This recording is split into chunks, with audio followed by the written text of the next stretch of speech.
नबी करीम अलैहिस्सलाम नमाज पढ़ा रहे थे, जोर की नमाज थी या असर की नमाज थी, सही मुस्लिम में मौजूद है। हजरत अबू हुरैरा फरमाते हैं नमाज पढ़ाते पढ़ाते नबी पाक ने कदम आगे किया, नमाज पढ़ाते पढ़ाते कदम आगे किया और यूं हाथ उठाया फिर वापस कर लिया।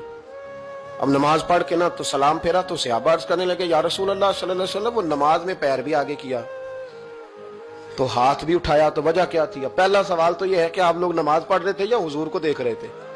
तो सहाबा तो पहले ही बताते हैं कि भाई हम तो पहली साफ में नमाज इसलिए पढ़ते थे कि नमाज भी होती रहती थी और चुपके चुपके महबूब की दीद भी होती रहती थी। हुजूर से पूछा या रसूल अल्लाह, वो नमाज पढ़ते पढ़ते कदम आगे बढ़ाया आपने तो फिर पीछे कर लिया, क्या था?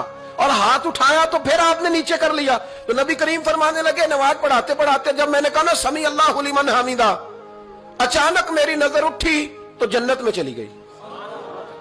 नजर उठी तो जन्नत में, तेरे लिए 2-4 कदम अर्श बरी है। तो महबूब फरमाते हैं जब मेरी ऊपर नजर गई ना तो मैंने देखा कि अंगूरों का एक खोशा लटक रहा है जन्नत में, तो मैंने हाथ बढ़ाया कि तोड़ लूं।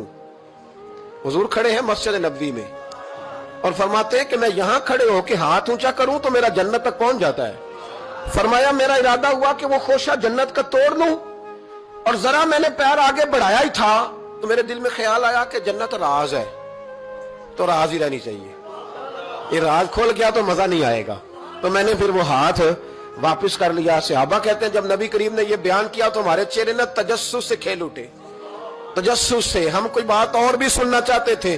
तो महबूब फरमाने लगे अगर मैं वो खोशा तोड़ के ले आता और तुम्हें दे देता तुम कयामत तक भी खाते रहते तो तुमसे खत्म नहीं होना था।